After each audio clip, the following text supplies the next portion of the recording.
Isang desperadong hakbang para sa palasyo mga naging aligasyon ni Senador Amy Marcos sa umano'y paggamit ng iligal na droga ni Pangulong Ferdinand Marcos Jr. Ayon kay Palace Press Officer Undersecretary Claire Castro, hindi ito dapat ang tema ng rally ng isang religious group sa Quirino Grandstand sa Luneta kagabi kung saan ginawa ng presidential sister ang pahayag. This is definitely a desperate move. Ang pinag-uusapan sa peaceful rally ay patungkol sa di umanong korupsyon. Ano ang dahilan ni Senator Amy para ang sarili niyang kapatid ay siraan niya? Sa gitna ng pagtitipon, sinabi ni Senador Amy na bata pa lang sila ay alam na ng buong pamilya ang problema kay PBBM. Noon, dahil may tatay pa kami, hindi ko pa siya responsibilidad.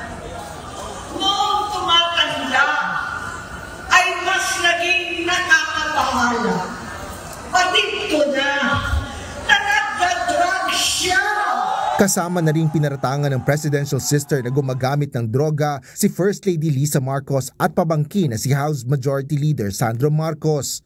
Pinasusuklaman ko pa ang pag-alok ng mag-inang si Sandro ng droga ang aking mga anak at iba pa ang mga anak. Yan ang hindi ko nakapapalampas. Paliwanag pa ni Senador Amy, kinausap niya naman ang kapatid na nagsabi na talagang siya ay nagbabago na. Hanggang sa tumakbo ito sa pagkapangulo noong 2021 at muling sumumpaan niya si PBBM sa kanya na talagang hihinto na ito sa paggamit umano ng iligal na droga. Sabi niya, gusto niyang tumakbo.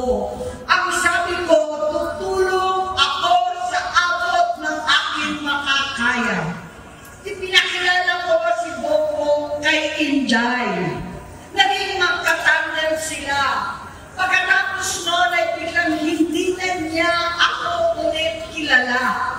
Kahit si Inday, nagtataka, bigla ko na itsakwera. Hiling ni Senador Amy kay PBBM, Hinihingi ko na tayo'y umuwi na, mamahinga, alam sa iyong kalusugan. Kaya ko mabigo at mawala sa iyo ang posisyon, pero hindi ko kayang mawala ka sa amin. Ayusin mo ang sarili mo. Magpagamot, alisin ang droga sa iyong sistema. depensa naman ni Yusek Castro, nagkaroon na ng drug test noon pa bago mangampanya ang Pangulo kung saan negatibo ang naging resulta. So ano ang dahilan ng desperadong galawan ni Senator Amy Marcos laban sa sarili niyang kapatid at pati kay First Lady, kundi makapanira lamang? Walang basihan. Dahil kung itong test na to na siyang kinumpirma ng St. Luke's na negative ang Pangulo pagdating sa drug test, bakit hindi siya tumutol noon? Isinaad pa ng palace officer ang motibo umano ng senadora. Alam natin kung anong motibo niya. Dahil ba maaari ng lumarga ang pag-iimbestiga tungkol sa korupsyon at maaaring tamaan na ang kanyang mga kaalyado sa Senado? Hiling nito kay Senador Amy maging makabayan, tumulong sa pag-iimbestiga sa katiwalian na siyang ginagawa ng kanyang kapatid at huwag kampihan at itago ang mga corrupt.